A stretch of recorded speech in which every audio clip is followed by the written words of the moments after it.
Welcome to the Ad Nauseam podcast, where classical gourmands everywhere can finally get their fill. Join us for a delectable discussion of Greco-Roman civilization stretching from the Minoans and Mycenaeans through the Renaissance and right down to the present.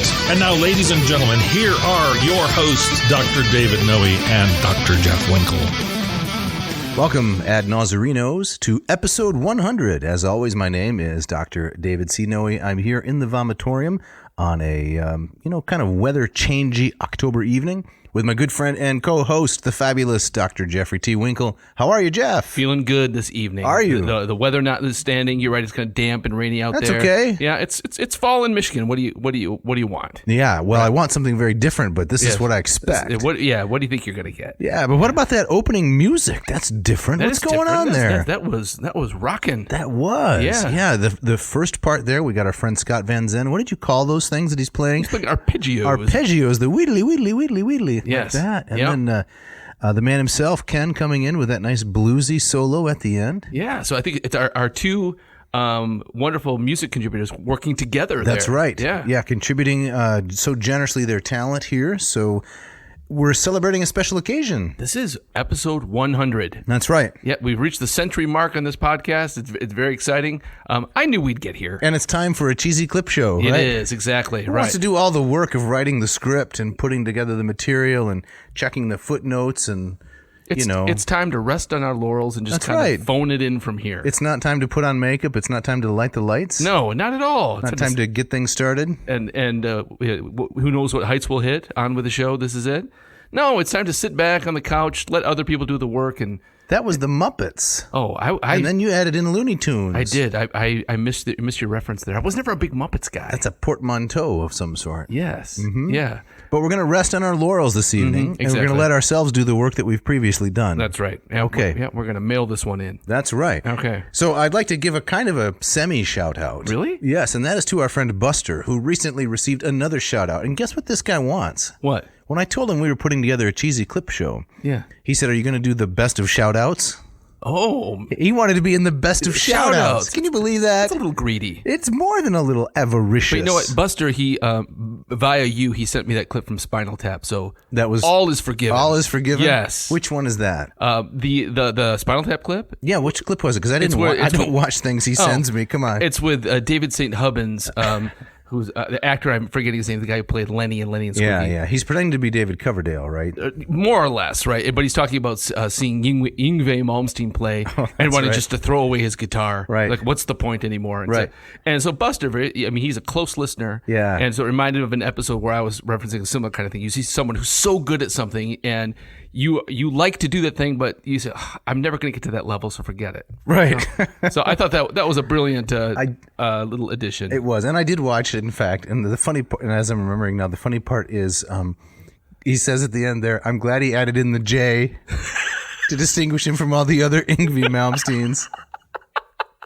Funny stuff. Yeah, that's great. And what does that have to do with classics, Jeff? Come on, make the segue. Get on the segue. And what does that have to do with classics? And roll around the neighborhood. I was complimenting our wonderful shout outie, right? Buster for sending it along. Yeah, the avaricious one. Right. Were you going to make some kind of connection to the classics via Spinal Tap? I was not even going to try. Oh, okay. Well, I don't have anything either. But the ostensible theme of this humble podcast, now resting on its 100th episode laurels, is the classics. Of course. Taking them in. And keeping them down. Right. That's right. We started, I think, our first episode, you used that very phrase.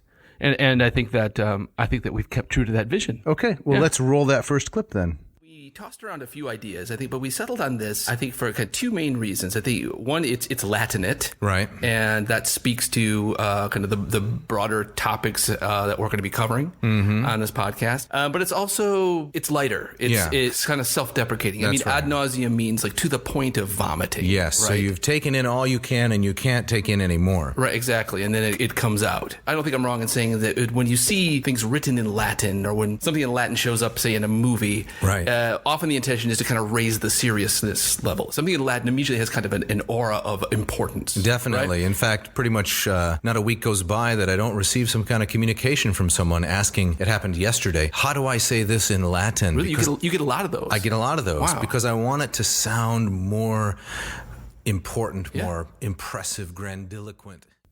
So what do you think, Winkle? Well, that was from our first episode, right? Yeah. So my first reaction is that I sound like an over-caffeinated squirrel, right?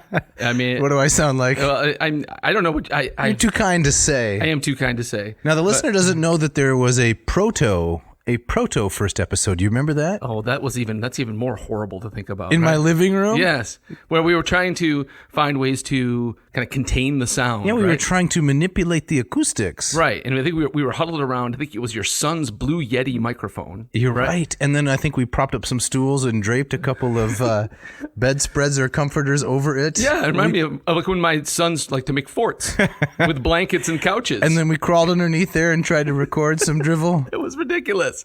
Right. Awful. That's. I hope. Did you destroy that tape? I burned it in the yard. Thank you. Yep, kind of a ritual burning. That was horrible. But I got to say, I still like the title of the podcast. I think that's aged well. Yeah. Over 100 episodes. Well, it was Jillian who brought us together, my daughter. I said I really want to do a podcast. Not to form community, but to try to build a crushing media empire. Right. And she said, well, how about Winky? You should get together with him. You guys have a rapport. I'm forever thankful to your lovely daughter. But it also reminds me that I knew you were the one who came up with the idea for the podcast. But you came up with the idea for the name. The name. But I want to mention, I think, if I remember correctly, I was not your first choice for a co-host. You were thinking about some other flunky. That's true. You were not my first choice.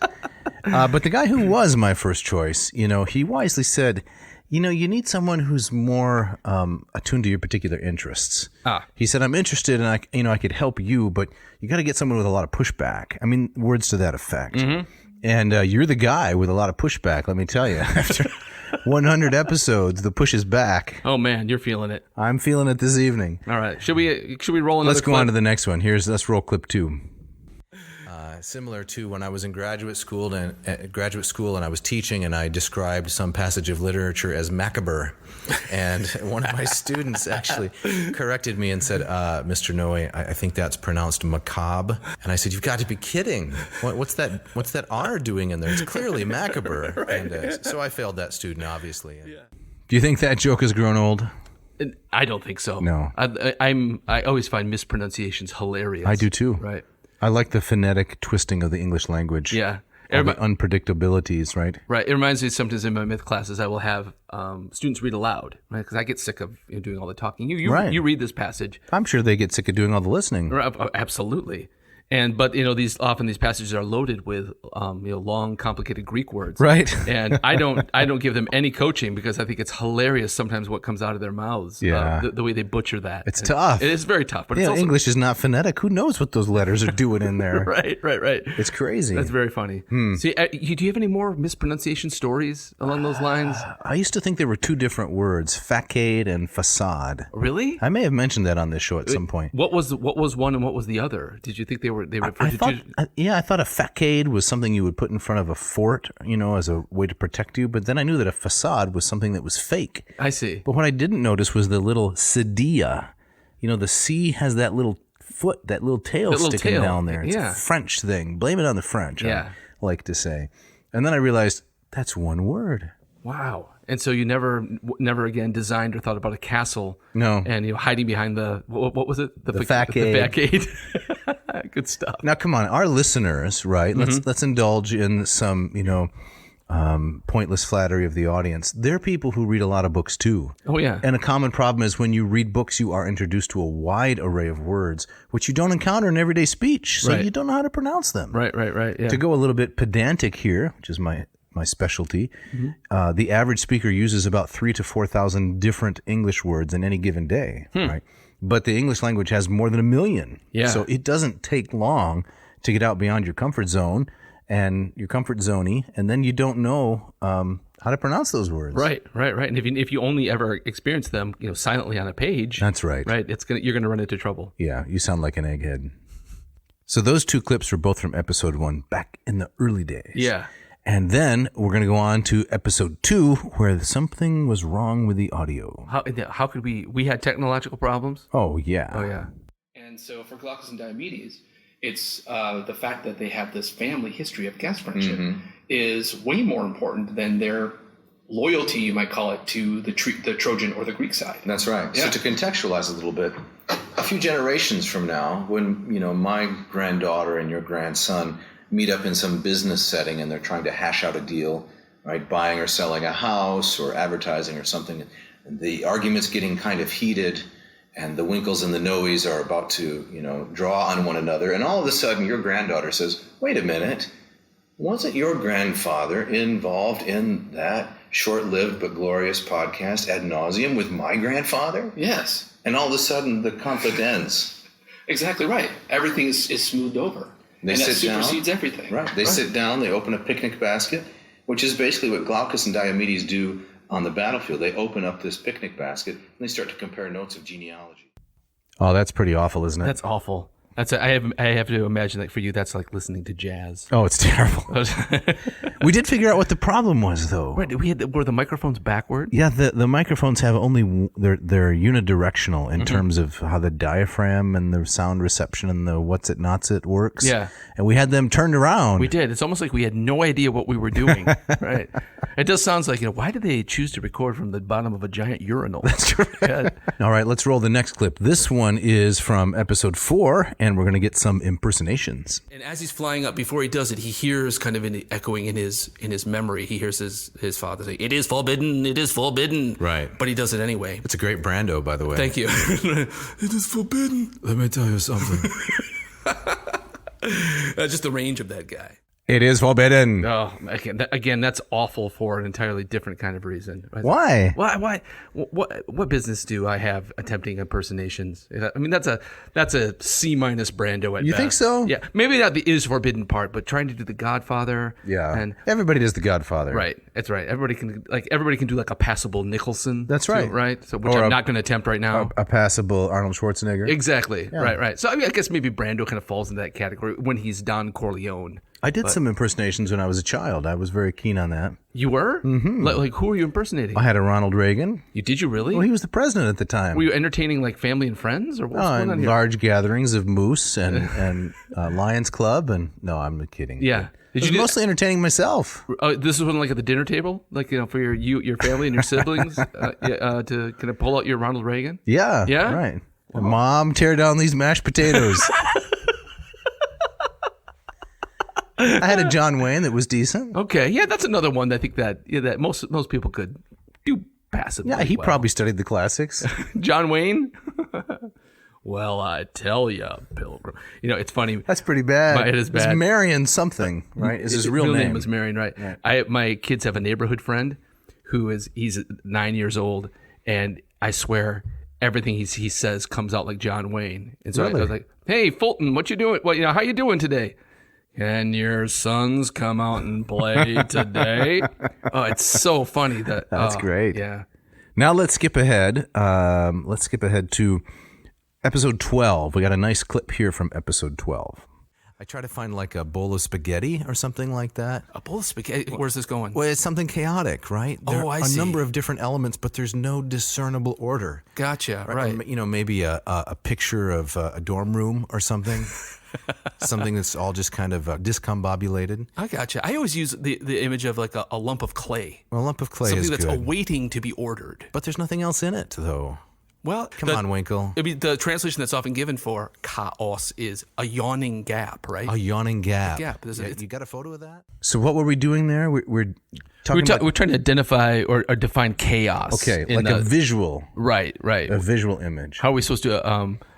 This is the chaos out of which order comes. Got it. What does that look like? And so you suggested something kind of wildly, disorganized, and I suggested something more kind of simple and unformed. Right. Yeah. So there's a story behind that, actually, and I don't think I told that story before. Well, tell it now. And that is back when I was working at the institution where we both worked. Yes. I was generously invited to be part of a little project for a book that was co-edited by one of our guests, Mr. Gary Schmidt, and my friend Matt Walhout, who was a professor of physics. And the title of the book was Practically Human, and it was a collection of essays about the liberal arts. I remember this, yeah. Yeah, and I wrote one that I was pleased with about the classics, and then we were together discussing the book afterward. It was like an after publication party or something. Were all the contributors there? All the contributors, or most of them, and the editors. All right. And people were just talking about what they liked and disliked. And I said, well, I'm not really that comfortable with the cover because it looks kind of chaotic. Uh-oh. And Matt said, well, what don't you like about it? And I foolishly said, well, if you like the picture of a bowl of spaghetti looking at you, because that's what it looks like. It does. And he said, and I thought that was funny. And he said, the original of that painting is hanging on my wall at home. Now, did Matt find some humor in this, at least, or was he was it more kind of stone-faced? Maybe a little bit of humor. Okay. I think he was fairly, he was quite kind to me and fairly, tolerant. But He felt like you were impugning his taste? I didn't know that he had that, painting. It's like a Jackson Pollock sort of thing. Yeah. It's fine for some, but no thanks. Do you, I mean, this paper is pressing this too. Just connected to classics. That's all I can say. Well, I just wonder, do you know why that painting was chosen for that particular volume? What is it? How does it connect with the practically human? I don't know. Okay. I think it was just considered by some a beautiful work of art, and that's what you want on the cover of a book. All right. We should just maybe leave it there. Okay. And go on to the next clip. Let's do it. So in this section, Euripides and Aeschylus are kind of heating up their argument. So let me read a little bit. So Euripides says, "Look, I've watched and studied this guy, Aeschylus, for decades. His character's crass and tongueless and toothless. His mouth is a maelstrom of guttural gribble-grabble grovelly grunk." And Aeschylus responds, "Oh, is that right, you son of a garden goddess? You have the nerve to say that about me, you rag-stitching, gossip-kvetching, beggar-bewitching mountebank? You'll pay for this." Dionysus interjects. He says, "Calm down, Aeschylus. You'll pop an ulcer." Aeschylus, "I will not calm down. Not before I reveal this poet of cripples and freaks for who he really is." So you really enjoyed translating Oh, I did. It was just so much fun. Episode 16, Jeff. Yeah. That was a long time ago. I don't remember it at all. No, you blocked it out? No. So this was entitled Euripides, Eubiades. Oh, that's pretty good. Yeah, thanks. Yeah, I think yeah. it was yours. Yeah, okay, yeah. It's Alcestis parts 1 and part 2. Dude, I love the Alcestis. Now it's coming back to me. Okay, so Yeah. why was your translation of the frogs in there? Oh, was it just our typical filler material? Maybe, possibly, right? Maybe at that point in the podcast, we didn't have enough material to fill a whole episode. We just threw in whatever. I But got an old grad school paper. I'll read part of that. yeah, exactly. Right. So, no, I'm still very proud of that translation of the frog. It's great. That's a lot of fun. The grobbledy-grook and the pop and ulcer and so forth. I often will insult people by calling them a son of a garden goddess. You do that. I'm not exactly sure what that means. No. But it doesn't sound good. Do you use that on your poor neighbor Fulton? Yeah, exactly right. He comes back with well, I sent for you yesterday, and here you come today. Right. So that was 16. 17 was Honey, I'm Home, right? So later in the show today, I think maybe we ought to talk about your secret process for coming up with funny titles. Okay. And how we occasionally collaborate. Mm-hmm. And how we often disagree. No, we don't. Yeah, we do. No, we don't. We do. I get a lot of pushback on that side of the table. From me? Yeah, sometimes. In the writing of the titles? Well, I mean, very often I come up with something I think it's pure gold. But it's not. And then you respond with, eh. It's more of a meh. I know, I hear this sound a lot. Eh. It's a meh. Okay, all right. It's more like pyrite, frankly. So I think in that part of the show, we're not always on the same wavelength, but I think that tension produces something good. Speaking of wavelengths, Yes? it's time to talk about the ads. Let's do it. Let's roll clip 20. That's kind of what you get, but the edges are a little sharper, the visuals a little less squinty. And it brews a good cup of Joe? A good cup of Joe? Are you reading the script even, Winkle? What does it say? It says, and it brews a go cup of Joe? You don't like that? Right on. It brews a sweet, degassed... Gassed. A sweet, degassed cup with all the flavor and none of the brackish... None of the brackish tang. I can't do the next line. Listen up, ad Nazarinos. Boy, we were losing it a little bit there. We were. I think that was the moment I think brackish tangs became a running gag. A running gag or an inside joke? Well, it's a running gag. What's the distinction? Well, the inside joke is maybe it is only entertaining us, right? But we're inviting hundreds of other people to listen to this. Thousands, Winkle. So I think at this point we call it a running gag. Okay. And I think that I assume that most people enjoy that. I otherwise, it's like a callback. Yeah. Right. Right. So, in fact, we had a listener. Yes, we did. Who's a big fan of the brackish tang. Yeah, my friend Isaac. Right. Yeah, former student. I think you probably know him. In respect, for the absent, I won't mention his last name. Okay. But Isaac said, I really like the brackish tang. And what did he want? I can't. Oh, he wants a T-shirt. Well, no, he wants a T-shirt he just that wants a says t-shirt. "Bring back the brackish tang." Right. But didn't he also? He'd be happy if we did the brackish tang gag in every episode. Well, I think he would like just the entire episode to just be you and I saying as slowly as possible, brackish tang.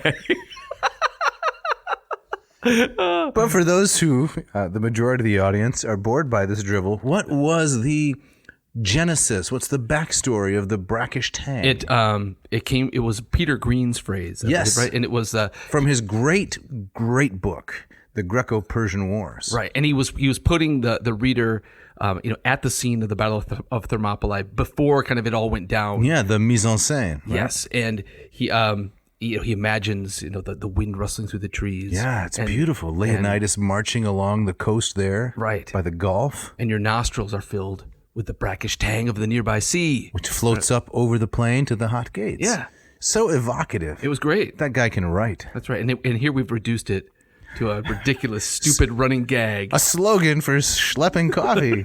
Right. But it's fun, isn't it? It is. So someone out there, come up with a T-shirt, brackish tang, and we'll give you all the proceeds, none of the proceeds. What's our plan? I think they get 10%. Okay. Right. That seems fair. We should roll the next clip. Let's do it. This one comes from episode 23. So 8th grade is in the high school, and they try to keep us separate but unequal was kind of what they were going for, and they succeeded. And I was terrified also. Yeah. But I have a keen memory of thinking about where can I find some upperclassman ally, right? Guy or gal, right, who will treat me, like mentor treats Telemachus. Really? Take you under their wing. Because once you have the approval and protection, right, of an older student in that setting, you're golden. Right? You're no longer on your own. Right. It reminds you of trying to survive in a prison. Right. You have to kind of. How could you have a memory of that? Well, it's not a memory. I mean, all my knowledge of that comes from movies. So that reminds me of I have a horrible 8th grade memory. That, Well, that let's I can hear share. it, It's Jeff. nothing to do with the classics. Would you like to sit down, take off your shoes, No. relax a little bit? No, I'm fine where I am. Okay. I'm good. I did like how you tied your 8th grade experience into the dynamic of Telemachus. I thought that was pretty Of course, impressive. yeah. I mean, because this show is about the classics, as I keep saying. Right. And so, jumping off that, I'm going to share a story that has nothing to do with the classics. Is that okay with you? If I Oh, can do that? yes. Okay, right. As long as it doesn't go on for more than about 27 seconds. Okay. Well, this is an embarrassing 8th grade memory of mine. So we had this week, I think it was called like twerp week, where like means like the woman is required to pay. It's like a Sadie Hawkins, where the girls choose the Why was it guys. called that? What? Called Torp? twerp. Twerp. The woman is required to pay. So it's kind of a reversal. It's an acronym. Right, a reversal of kind of your typical gender roles in I see. relationships. So, Got it. And it was so like if a girl had a crush on you, she would kind of choose you for that week. And there was a number of kind of events during the week that you were supposed to do together. And so I remember. So who was the lovely young lady who chose you? her name was Michelle. Okay. And she was wonderful. She was very sweet. But there was one day that was you were supposed to dress like your twerp. Okay. Like the other person. And so. It's a little cross-dressing kind of thing. Well, you're jumping ahead of this. Okay. Any sane person would say that, you're supposed to show up wearing kind of the same thing so everybody can see visually that, those two you are match. together. You Got match. it. But I read it as dress as Michelle would usually dress. And I said, what am I supposed to do with that? It was terrifying. So what did you do with it, I Winkle? ended up doing nothing. I mean, I never talked to her about it, and I just kind of ignored it. So I'm not going to dress like Michelle dresses.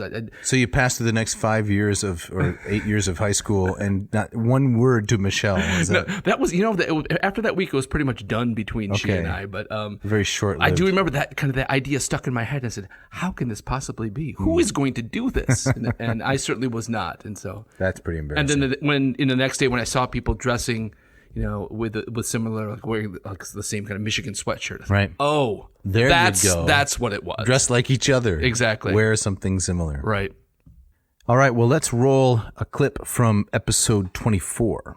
And this one is called A Toast to the Host Who Can Boast the Most Roast. No, so we're in the Odyssey here. That's correct. Yeah. Let's roll it. Split cedar and arborvitae and other essential oils all around the island. Who is this Calypso? She is, again, in the canon of mythology, we don't know a lot about her. She's a daughter of Atlas, I believe. Okay. Who is a Titan.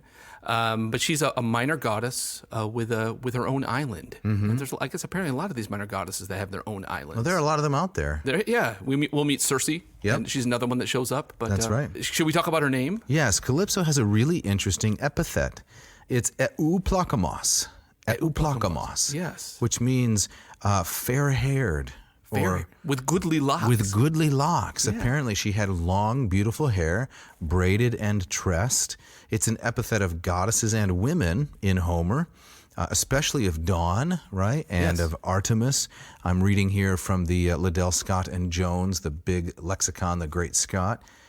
And later on, it's also used of boys and men in other parts of Greek literature. Very interesting. So Calypso's the one you'd want for your shampoo commercial. I'm doing a shampoo commercial? Yeah, it's our new sponsor. That's not in my contract.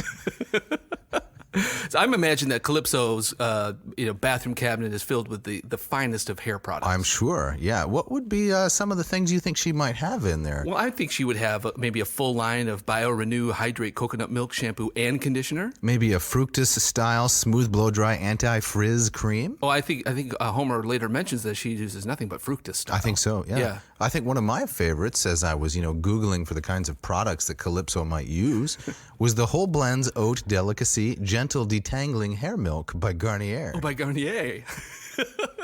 Hair milk.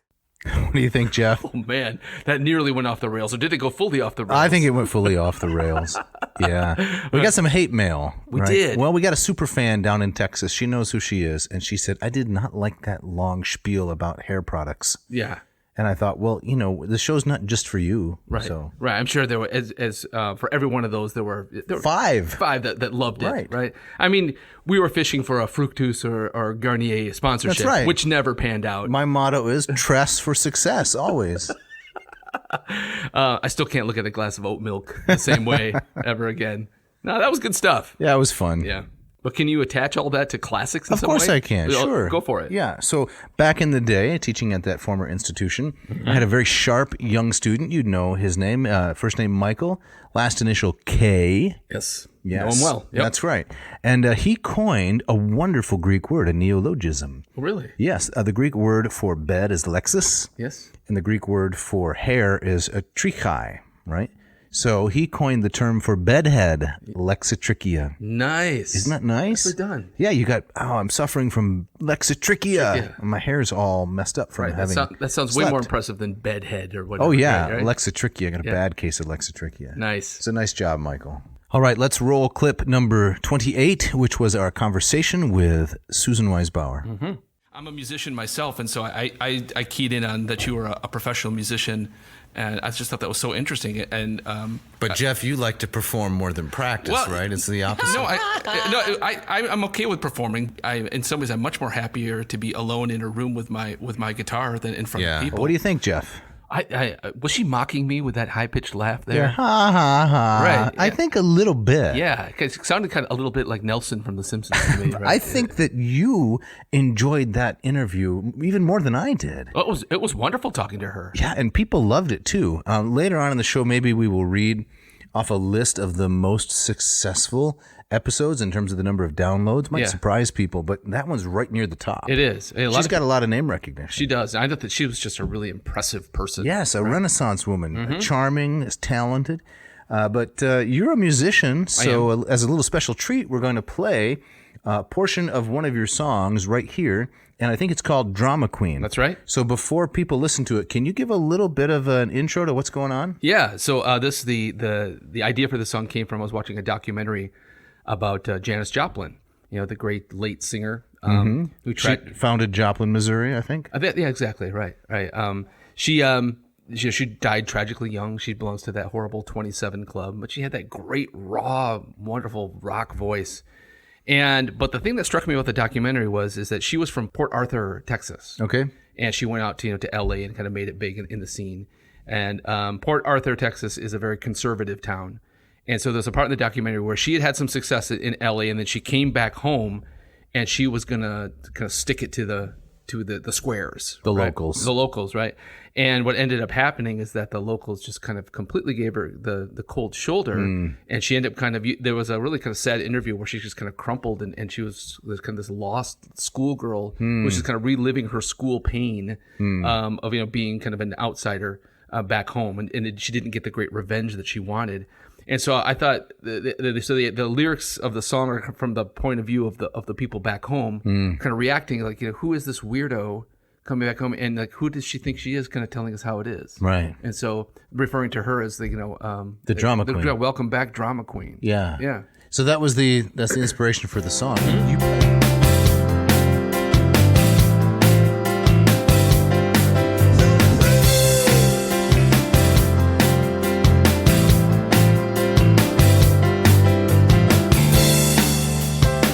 We never noticed you left till you showed up with the clean lights in your eyes. What did you expect?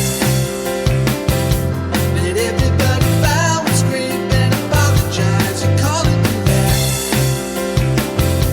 but did you have to be so conspicuous? Yeah, this town is a wreck, but that was true before you were ridiculous. We saw it a lot.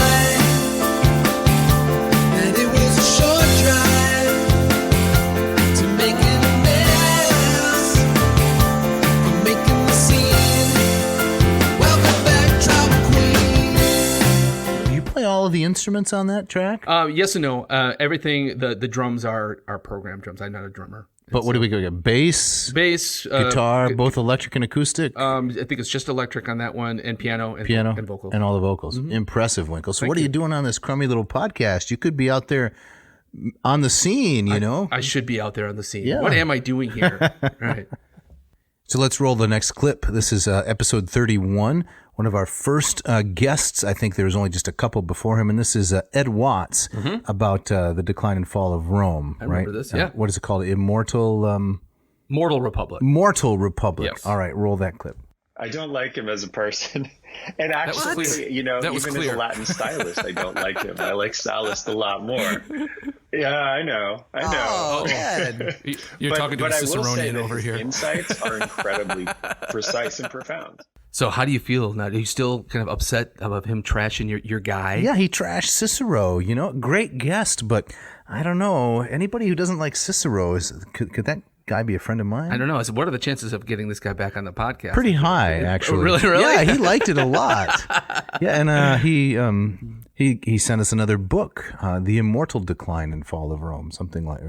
I can't remember the Eternal Fall of Rome. I think that's what it is. This guy's just cranking out books. He's a very impressive. prolific guy. Yeah. Now Mishka put together some of these clips, and she entitled this one "The Horror," which which I think is mocking me. I think so too. Because I like Cicero, and it is horrific to consider. I could do another Brando impression. Go ahead. I just watched it in my film class. We watched Apocalypse Now. Okay. Where the last words of Brando in that film are "the horror, the horror."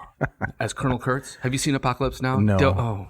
Colonel Kurtz, Kurtz. the guy that invented the chicken and the What? You're talking about the Colonel Sanders? Colonel Sanders. Sorry, Yeah. Sorry, no. Was it the guy in Hogan's Heroes? Colonel Clink. Sorry. Yes. All right. All right. So let's go on to the next clip, after which we'll probably have some ads. And this is going to be from episode 32, the Odysseus series, right? The Odyssey series. And this one was entitled Swined and Dined. That's a good one. Roll the clip. Scylla, well, you haven't said enough about Scylla. Oh, tell us more about Scylla. You got more to say about I it? do. Okay. Scylla is a woman from the waist up. She's anthropomorphic, but she is a pack of dogs from the waist down. That's creepy. Think about that for a minute, listener. That's horrifying. Yeah, to be a dog from the waist down, bad enough, but to be a pack of dogs, inevitably students ask me, how does that work? How can someone be a pack of dogs from the waist down? You know what my reply is? What? That's a biology question. So don't ask it. You can't ask me that. Right. Yeah. Especially for these kind of composite monsters. The right? chimeras. Right. They fit together somehow. Right. That's all you need to know. And in terms of like horror, it's best left to your imagination. Exactly. Yeah. So the thing that really bothers you about Scylla is how the dogs fit together? No, that's not the I'm more troubling concerned part. about who let the dogs out. No good? We got to go to break already. Who let the dogs out? Man, it was bad. When did that peak? About 2001, No, something even- like that? I think even earlier than Really? that. Yeah, exactly. I know it was used for the Baltimore Ravens when they were a team that was successful. Really? And I think Who that... let the dogs out for the Ravens? Yes. Really? I don't know why there's any kind of relation. Yeah. I don't know. It's a horrible song. Yeah. Right. But Probably uses a drum machine. Exactly. I don't think it took long to produce that one. But I still find Scylla creepy. I hear that, and I'm imagining kind of the swirling pack of dogs, Right. making. How did those the lower- bodies join together, Right. and how does she move around on those joined bodies? Right. Have you ever seen these these manuals of like cryptozoology? No. All these But I was thinking about getting a graduate degree in cryptozoology. Yes. Right, exactly. It's a booming field. It is. Right. I read something in the Wall Street Journal of all places, this is about 2 weeks ago, of persons who are really convinced that Bigfoot is real. Yeah. I mean, hardcore. Yeah. Oh, yeah. They're still looking for him. Yep. Have you seen that famous famous clip? Of course, Right, with the exactly. arms swinging and... Right. Yeah. Have you heard what Mitch Hedberg, the comedian, has said about Bigfoot? Can you connect this to the classics? No, I can. Okay. I can just kind of extend what we're talking All right. about here. But he says that the problem with Bigfoot is that Bigfoot is blurry, Hmm. and that's way more frightening than just him being a Sasquatch. Is the fact that we have this out of focus monster Hmm. walking around there threatening the countryside. So. I don't get it. No, nothing. Okay, let's move on. All right. But speaking of blurry, Yeah. it's time for the All ads. right.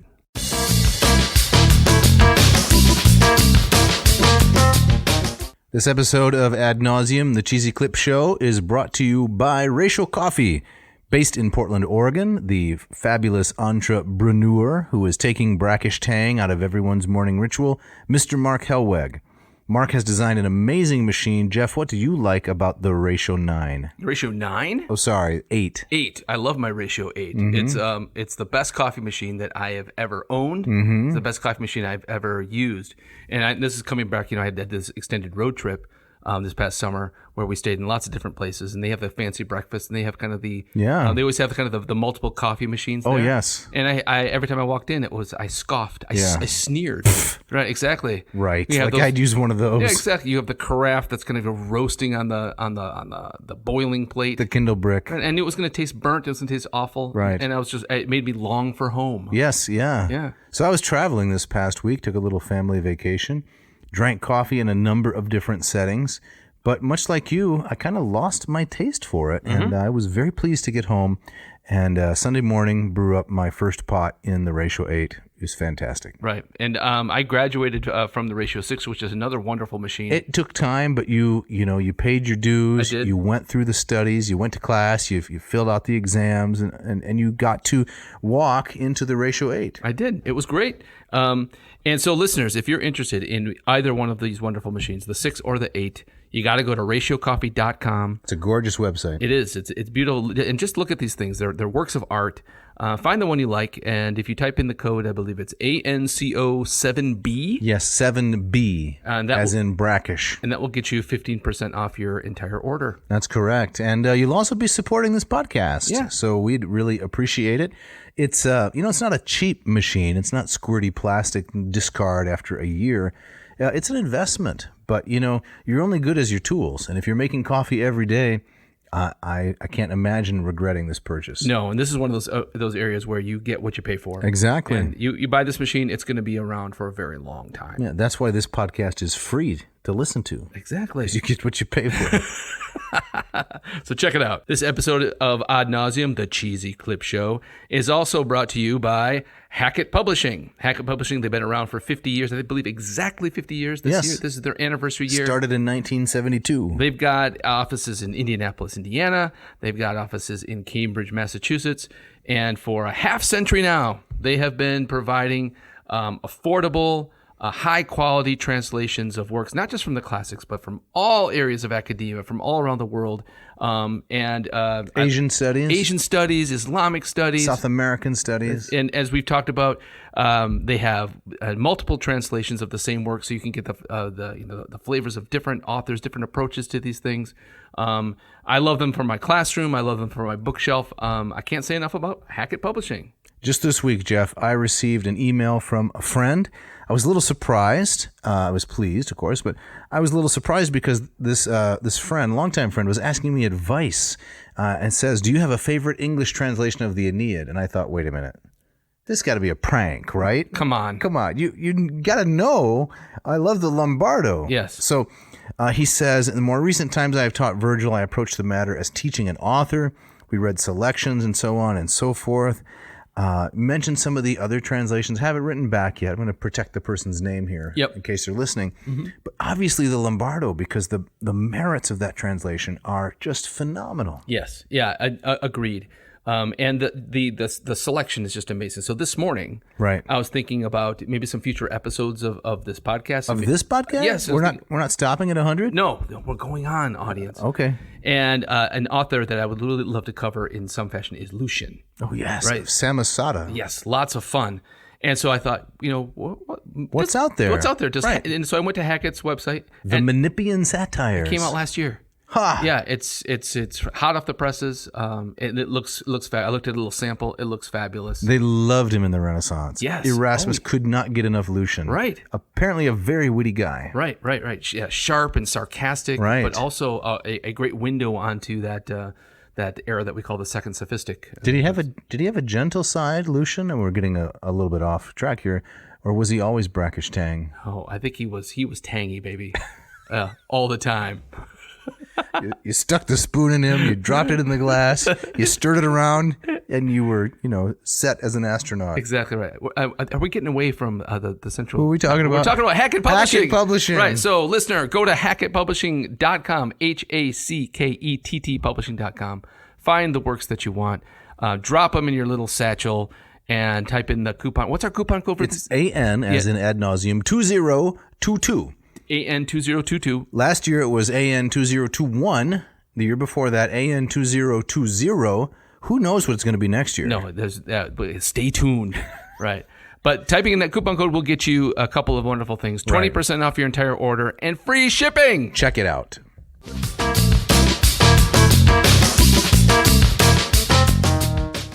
All right, Jeff, so as we get back into it, before rolling a clip, maybe we should give the listener a behind-the-scenes look at what it's like to do the ads. Yeah. What do you think? What have you learned? What have you forgotten? What have you dread?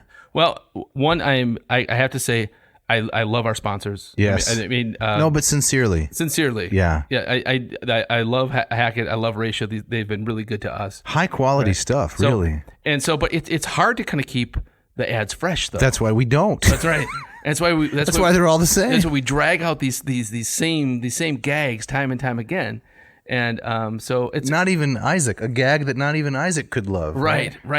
So it's often with kind of great constern that I approach the ads because I feel like I want to do due diligence for these people that supported us. Yeah, justice to their support. Right. But I feel like Aerosmith, playing "Walk This Way" for the 30 millionth time, and how do you do that and bring that original energy back into it? It's very hard. Well, in the words of Dan Quayle, I knew Aerosmith, and you're no Aerosmith. But we're trying our best. Yeah, we are. Yeah. That was Lloyd Benson, by the way. I remember that. Talking about Dan Quayle. It wasn't actually Dan Quayle. Right. I was trying to both educate and deceive the listener at the same time. Well done. Thank you. Yeah. It's tough with the ads. It's great, like you said, to have fantastic sponsors. That makes the job easy. Right.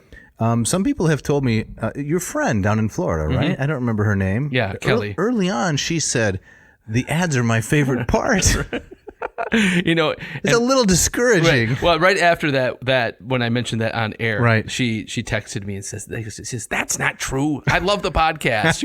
She wanted to correct that. Right? Yeah. Most people just like the music, right? The first 20 seconds and the last 20 seconds. That's a show right there. That's a show. You listen to the skip start, the long middle. You fast forward through everything else. Just turn the volume down and take a nap. Turn it back up. There you go. It's perfect. That's all you need. So we need to roll the next clip. And this is from episode 33, which is in the Odyssey series. It's called Reunited, and it feels so good. Did you like that song from the 70s? I can't remember all of it, nor who performed it. Right. Yeah, Super Cheeseball. Do you remember that aspect It's of it? fitting for this episode, because that's all we're doing. Well, let's listen. one kind of funny thing I found I'll decide if it's funny. Okay, right. One thing I found funny in these books was Menelaus says, "Yeah, here's some gifts, but if you have time, let's go on this little Xenia tour." He says, "Let's go around." He says, everybody's giving gifts these days. Okay, right. So, and he's probably thinking, "Hey, this is Odysseus' son. That's gonna be another hook. We can go from town to town, house to house. Collect gifts. Do they have like a little punch card? When you go to all the places, you get a T-shirt, like the bourbon tour? Yeah, if you hit them all, you get a free T-shirt. Right. Exactly right. But I'm trying to imagine, what, they hauling wagons? Where's the stuff going? Again, maybe these questions that you don't ask. What do you think, Jeff? About the wagons full of gifts? Yeah. Right, I'm still baffled by it. The mini Xenia tour? Right, exactly. So I think it is one of those kind of unexplained things. Like, where's all this stuff coming from? Well, Homer doesn't play by people's rules. No, he doesn't. He does what he wants to do, and it's an accurate, poetic, I would say, reflection of maybe not what people actually do, but what they think about and what they love. Right. You read the Odyssey. Oh, that's not how people behave normally.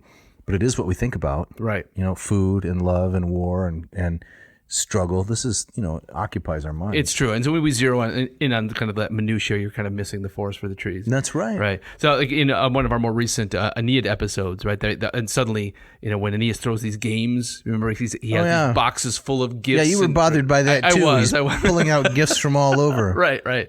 So it's still a little weird, but I take your point. That's not the overall point of the passage. And I'd just like to say that at the beginning of that clip, I made some snarky comment. I'll decide if that's funny. Yeah.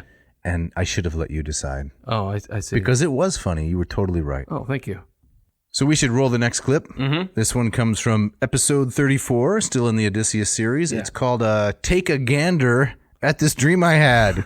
Homer's Odyssey, Part 9. And this is the absolute dog. What do you mean by that? What do you mean? I think of all of our episodes, this may have the least number of downloads, even though it's something like 2 years old now. Wow. Man, was it just that bad? I don't think so. If you listen to this clip, I think there's some charm. Yeah. Maybe the word gander.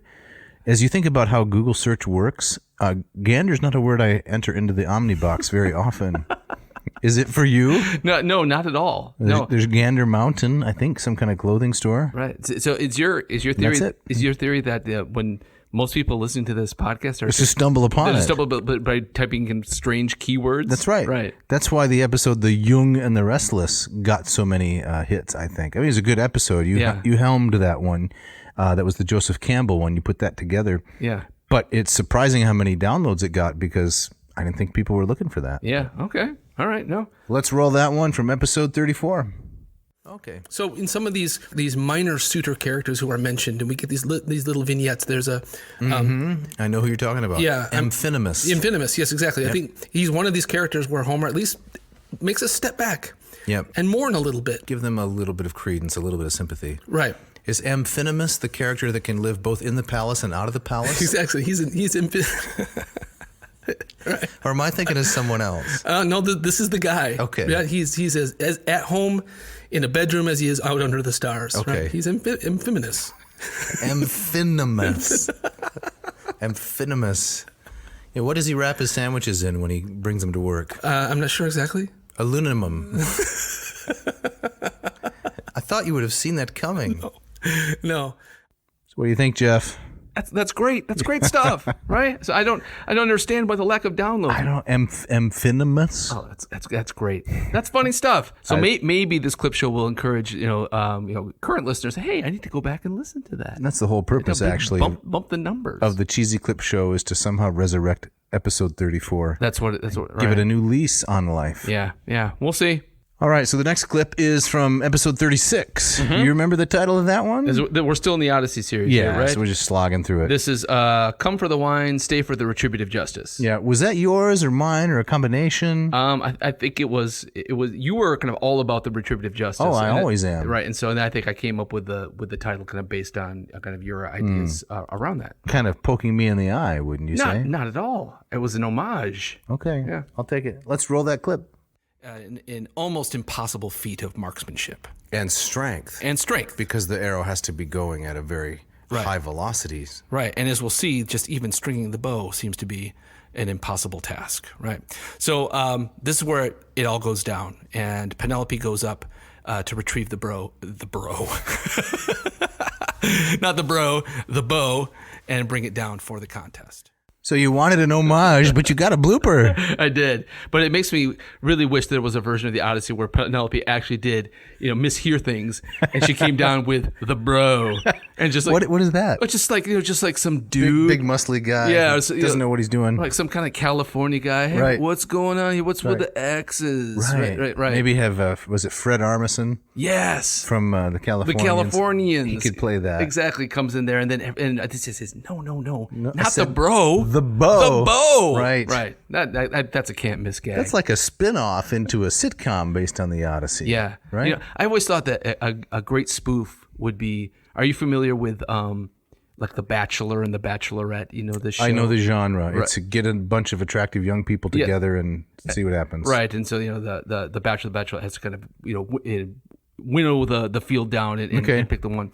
Wouldn't a great spoof would be kind of a Bachelorette version of the Odyssey On Ithaca. On Ithaca, so Penelope is your bachelorette and all the suitors, right? Okay. And you have kind of those one-on-one or those one person on camera kind of talking about his or her experience Right. in the household. Okay. I think the potential for humor there think that'd be good? is big. Yeah, but if it's going to be Homeric, she'd have to kill most of them. Well, right? there's the twist. That's the twist. right. So Nobody saw that coming. Instead of giving you a rose, she stabs you through the abdomen with a spear. Right. So it'd be kind of like a combination of one of those kinds of shows in the old Survivor. Right? Yeah. Exactly. The reality show. I'd watch that. Okay.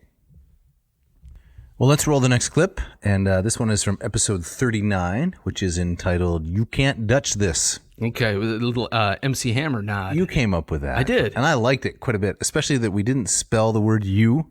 Yeah, Right? yes, It's of course. Because I'm sure that he didn't either. No, Mr. Hammer. No, it's right on. This was about Daniel Heinsius. Right. Who's that again? Yeah, exactly. He was a Renaissance scholar, an extraordinarily learned man. He was at the Synod of Dort. He wrote in Latin and Greek and Dutch and Hebrew. The guy had poetry, tons of stuff. Yeah. I'm just so impressed by his industry. Yeah.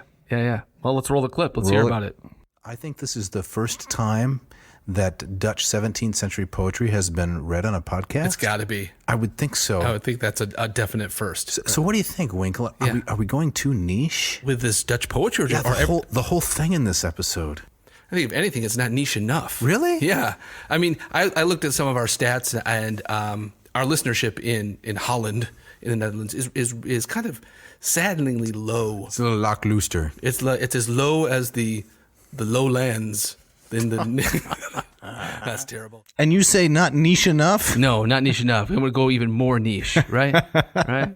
So, no, I like the way that you improv there, I got to say. You said you looked at our numbers coming out of the great state, the great country of Holland. Yeah. Right? And they were just kind of abysmally low. Right. You threw in that bad pun at the end. I did. Yeah. I did. And there was my bad attempt to sound like a Dutchman saying lackluster. Oh, that's what that was? Yeah, lackluster. Lackluster. Isn't that what they would say? I guess so. All I right. guess so. You're right. Dutch. Come on. I know. Exactly. I have to admit, I have to say I am always kind of fascinated by the things that you are fascinated by. Like, I knew that was coming. Before the episode, I had never heard of Daniel Heinsius before. Heinsius. Heinsius. Heine to his friends. Right, there we go. So do You thought he invented ketchup, probably. Right. So no, I'm thinking like with the Odyssey or the Iliad, if I wanted to strike up a conversation with somebody, I could probably find somebody fairly easy who would know something about that. You're right. But do you just kind of suffer in silence? Who are you talking to about Daniel Heinsius? Do you have compadres out there that you can My secret is out. and share this passion with? No, there aren't a lot of people. Right. That's why I dragged that stuff onto the podcast. Yeah.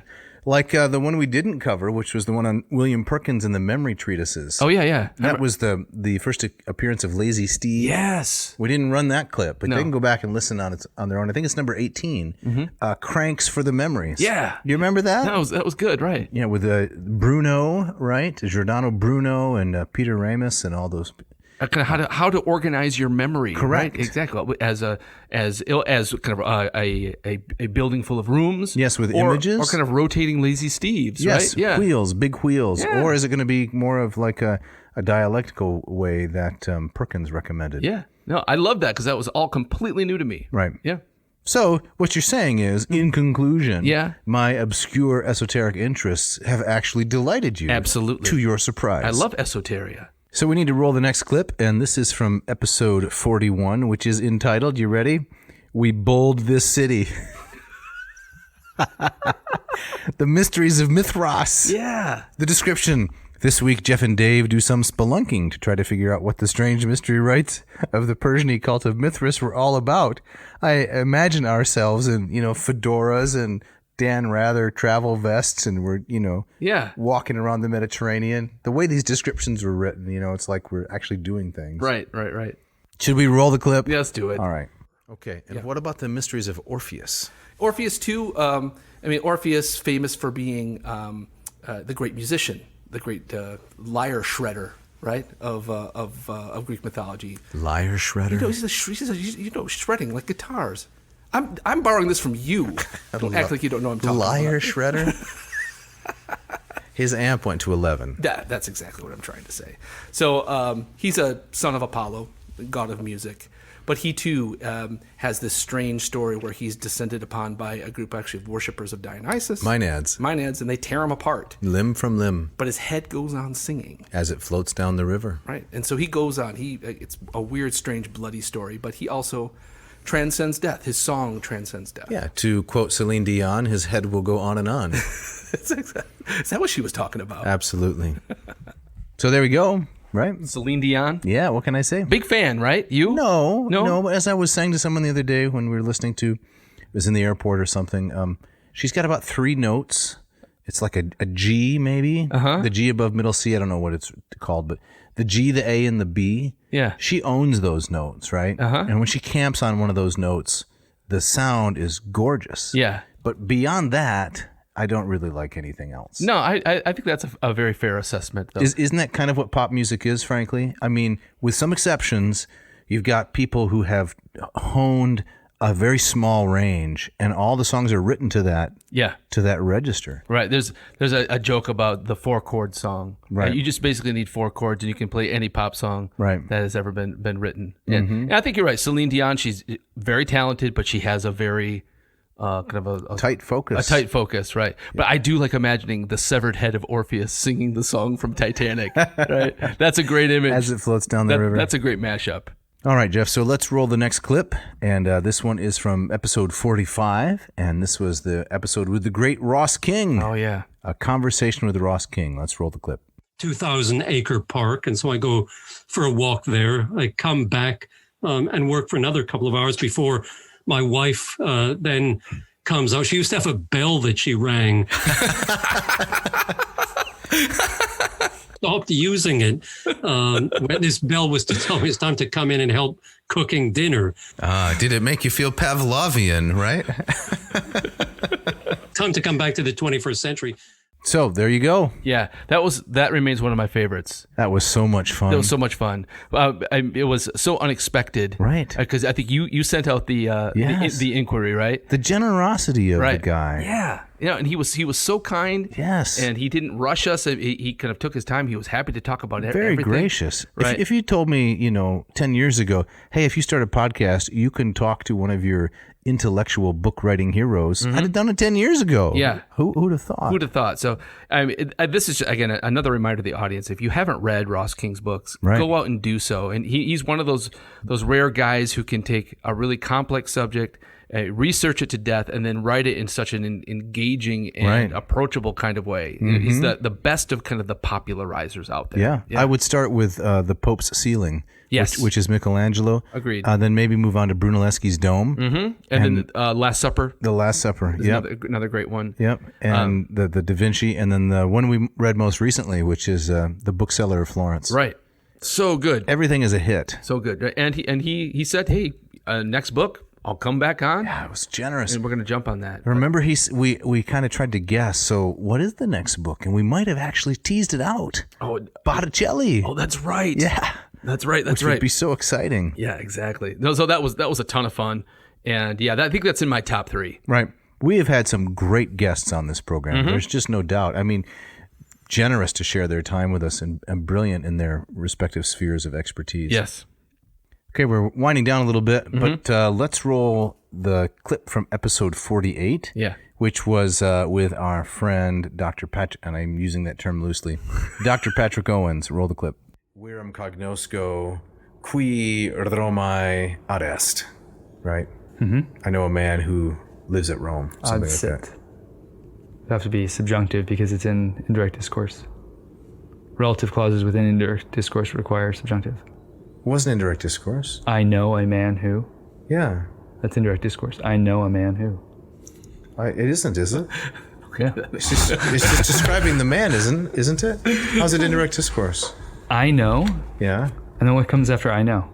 Virum cognosco. I know a man. Yeah. Or virum qui Romae adest cognosco. There you go. I got to change the I would. syntax. Anyway, that's we can use that example. That's fine. Yeah. And wouldn't it be indirect question? Isn't that what you're saying instead? I was thinking that you meant I know that there is a man who is present, and if it's I know that it is a man who is present, that would be adset. Okay, a relative clause, a characteristic, in other words. Right. That's not what I was intending to express, but maybe I got the clause in the wrong spot. I'm sure I'm mistaken. No. Great. But examples. Yes. Great. Yeah. Okay. Well, Jeff, what do you man. think? I got to admit, that was so fun, just kind of standing on the sidelines. You could just hear me just kind of chuckling in the background because it did get a little tense there. I could hear in your voice there that you were about ready to throw down. Really? Yeah, exactly. You were going toe to toe. Well, I respect that guy more, I know you more do. than you could ever imagine. I do, and he was he's a great guest. Yeah. Right? I mean, the guy knows his Latin. He does. Right, but there was. But I thought I was right. I think I didn't. I mean, not saying I was, but I thought I was, obviously, because that's what you do when you're a egg-headed pedant. You think you're right. It's part of the job description. Right, but it was in that moment. He had two alpha Latin guys stepping toe to toe, and neither of you wanted to back down. Especially not on air. No, right? This is why Mishka entitled this clip, quote, "When Things Got Heated in the Vomitorium." Yeah. And I think that's the only time I think in the now 100 episode history of this show where I felt there was some. You were a little frightened. And it wasn't, but there was some real tension in the room. Yeah. Right. But it was fascinating. Yeah, and that show did really well because he's an expert. Yep. All right, so we're going to roll our final clip. Then we Yep. have a few things to do before we end this episode, and this is from episode number 50, and that is the one based on Aristophanes' frogs, and it's entitled Brekekekex Coax Quox. All right. Let's roll the clip. Yeah, and you should know, listener, that Dr. Winkle maintains in each of our private conversations that his taste is impeccable. It is impeccable. I like about 5 songs total. Yes. Yeah. I can tell you sometime what his least favorite songs are. That's a topic for Those are another the day. ones I happen to like. All right, Jeff, so Mr. Impeccable Taste. Johnny Pop. Johnny Pop. Yeah. What are those 5 songs that you like? Oh, man. You're putting me on the spot. I got to name them? You knew that was coming. Right. Well, let me give you... I have this discussion with my friends often. Like, give me your top 5 songs. Now, We've never talked about it. Does that mean we're not friends? It might mean that. Okay. That's a subject for another conversation. But top 5 songs, top 5 movies. For me, that's always kind of rotating out. But currently, my number one song, like a song that if it comes on the radio, and even if I hear it, all the time, I'll never change the station because I can get something new out of it every time. Is Peter Gabriel's "Salisbury Hill"? You know that song? No. Yeah, I'm sure you'd recognize it. Was if you it heard featured in Apocalypse Now? It was not, but it's been featured in a number of movies, but you probably haven't seen. Salisbury Hill? Salisbury Hill. Is that where they make the steak? Yeah, it's very popular there. Okay. It's a great song. So I'll share that. That's right. That's one of the 5 songs that I like. Yeah. Number 2? Number 2, my gosh, it's got to be. Oh yes, a song like a prayer by Madonna. No, that's a wretched song. Oh my gosh, that's one of the worst ever. Why did you bring that up? Because I didn't think you'd like it. Okay. Tempted by Squeeze is probably also my number 2. Sometimes finds its way into the number 1 slot, and so I'm going to leave it at that. That's it? Well, yeah. I mean, it's hard for me to kind of even though in the clip I joked that I only like about 5 songs, which it's not true, but to kind of talk about what are my top 5 songs, that's very, very difficult. Okay. Yeah. I don't want to tax you. Yeah. But I'm putting you on the spot. Favorite song Favorite song of all time? time. Yeah. Well, I think we talked about this in the Christmas episode. We did? Yes. If put to it, I would have to say, I'm going to sound stuffy and classical. Okay. It's not really a song. I would say Haydn's Piano Sonata number 16. Okay. If that's all I had to live with, Right. it would be that. or his trumpet concerto. But I like a lot of other stuff. Okay, okay. I'm gonna ask you, what's your favorite pop song? Favorite pop song? Exactly. Like, you got anything? I really like More Than a Feeling by Boston. Okay. I never change that. Yeah. Okay. I just, that's a wonderful song. I got you. Well done. Yeah. All right. Well, Jeff, we have a few items of business to take care of before we round this out. Right. And I wanted to ask you something about your view on the process of coming up with the show titles. Right. Some people like these titles. Yeah. No. And the ones who don't should. Right. It's a lot of fun to try to come up with these, right? So, I mean, as if you're a listener who's paid attention, if you looked at the website and you see the titles of the episodes, almost all of them contain some kind of ridiculous pun, right? And so, but my some kind of assonance. Some kind of assonance, right? But my favorites are the one where if I can come up with a pun, but it also comments on the aspects of the episode, and so it's not just a pun for punning's sake. And some of those titles are just puns for the sake of being puns. Yes. But like one of my favorites is Cranks for the Memories. Yes. Right. So the Cranks refers to kind of the squabbling guys. Right. And the episode is about kind of the theories of memory. So yes, which included a crank that turned a wheel. There you go. And so it works on those multiple levels. That's really I think that's really hard to pull off. But yeah. And you write about 80% of the titles, I would say. Yeah. And I occasionally offer a little tweak to the basic goodness that you have put out. Yeah. But I mean, you're the mind behind it. Yeah. So it's a lot of fun, but I think it's really hard to land on a pun that works on 2 or 3 levels. Right. And remember, you said at the beginning of the show that we were going to look forward to another century, another 100 episodes. Yeah. We have our work cut out for us. Absolutely. If we're going to come up with any more. I know. We can do it though. Okay. Yes, all right. I believe in you. That's one of us. So the top 10 most downloaded episodes. Yeah, what do we got? This might surprise the listener. I don't know. The first one is episode 1. Makes sense. Classics as a way of life. And of course, anyone who has put out a podcast, which these days is everyone. I mean, your cat probably has a podcast. He's got a couple. Yeah. Yep. They know that in the early stages when you're learning the genre, that's your first bite at an audience where they might listen to the first episode, but you're also no good at it that point. I know. So, if we could only go back and improve some of the nonsense. Exactly. Right. So, often the debut album by any band is, that's awful. It's weak. You want to stick that back in the closet. Right. They got one really good song. Right.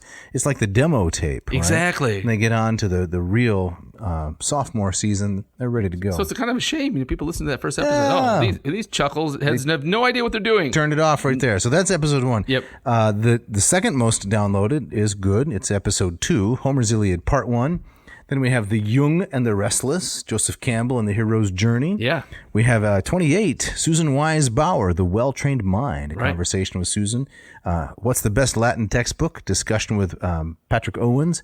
How to Be a Latin Guru, did pretty well. That's episode 63. Our conversation with Heather McDonald, also a wonderful guest to have on the show. Yeah, she was unbelievable. Yep. And then What's the Best Latin Textbook? Part 2. History and the Trojan War. And then here's a surprise entry coming in at the 10th slot, I believe, is The Whole Enchilada, Epicureanism and Lucretius's De Rerum Natura. Oh, that's right. We did, I think, was it 5 episodes? We did at least 3, maybe it was 5. Yeah. Yeah, 4 perhaps. There's a whole enchilada there. And I think that's, again, one of those people are Googling, right? They're thinking about DoorDash or Grubhub or Uber Eats. What are we going to have for supper? Getting something from Taco Bell? Yeah, I want the whole enchilada. And then boom, they stumble into, I got to listen to this podcast and Epicureanism. So they completely forget about the gordita. That's right. And they listen to our episode. That's it's more like Borodita. That's really interesting. So there's our top 10 so far. Yeah. So, if you're the kind of person who has sympathy and compassion for neglected episodes, you know what to do. Yes. All right, Jeff. Well, that's just about a wrap on the Cheesy Clip Show. It is, but before we get out of here, Dave, can you tell us something about the Moss Method and LLPSI? Yes, if you would like to study Greek with me, you can go to mossmethod.com and check out the free offerings. Sign up for the course. You will not regret checking out this fabulous value. There's a lot of material there, so you can go from, what's the catchphrase? Neophyte to erudite. That's correct, in your study of Greek. If you'd also like to take up Latin, so that you can read Greek and Latin poetry and prose like Jeff and I do, in a number of different settings, so much wonderful material, then please go to latinperdiem.com/LLPSI. and check out the course that I have there. It's a good value as well. It's $199 presently. We're going to raise the price because the course is now fully complete, and you want to purchase it at this price before it goes up because it's got 33 different instructional videos. There's just so much material there. You can definitely learn Latin this way. And if they go to mossmethod.com and latinperdiem.com, there's lots of free stuff they can check out. That's right. And these programs get direct access, not just to your videos, but direct access to you. That's right. You're grading the quizzes. You're meeting with them with the office hours. That's correct. I don't put a lackey or a flunky in there. That's right. It's all direct. So it's a good opportunity, I think, to really gain some proficiency in these languages. Some of you have said that you like the podcast quite a bit, but you're not in a position to buy a coffee machine and you have as many books as you can handle. You know, another way to support us is to go to patreon.com/LatinPerDiem, and you could become a Patreon supporter. It's all part of this media empire that I mentioned earlier in the show, and that money goes directly to maintaining this program. And if people wanted to, they can offer something, just a very small dollar amount. Yeah, $1.99. There's not like a No. you have to contribute X amount of dollars. No, Right. no, not like that at all. Right. And any bit, we're very appreciative. We do this for fun. This is not a get rich quick scheme, obviously. Right. As you can tell by the jokes we tell. We're just grateful for all the support. Yeah, it's a ton of fun to do, but as Dave and I were just talking the other day, one of the most rewarding part is that people like it. Yeah, they do. Right, and we love to hear from you. At least some of them. Least some of them, yes. And we'd love to hear from our listeners. And so if you want to drop us a note, tell us what you like, tell us what you don't like, tell us what you'd like to hear more about. Drop a note. You can write to Dave at dave@adnauseam.com. Don't forget the V. You can also say, please don't ever do another Cheesy Clip show. That's fine. Let us know. We need to know that. We can take it. So send that to Jeff at adnauseam.com. Don't forget the V. Right. Now, Dave, what are we doing next week? Well, we got to say some thank yous. Oh, of course. Of course. It's okay. But next week, we're going to go back to the Aeneid Book 6. Yep. We need to thank Ken and Scott for their awesome guitar intro and outro, changing things up a little bit. Yep. Mishka, of course, she did a lot of work on this one. She did. She waded through the archives. That's correct. To pull out these clips. So. And we also want to say a special thank you to a young woman who lives in Texas, my friend Flannery B. And she did a lot of work on selecting clips. A very bright young woman, hard worker, and we're grateful for her contribution to this episode. Thanks a lot, and thank you all for listening. And wait a minute. What? Do we have a gustatory parting shot? Do you have one? I don't have one. I thought that we could do something a little bit different. Okay, please. We could ask the audience to come up with their own gustatory parting shot. I like that a lot. Tag that on the end, and if you don't have one, just go eat a sandwich. Sounds good.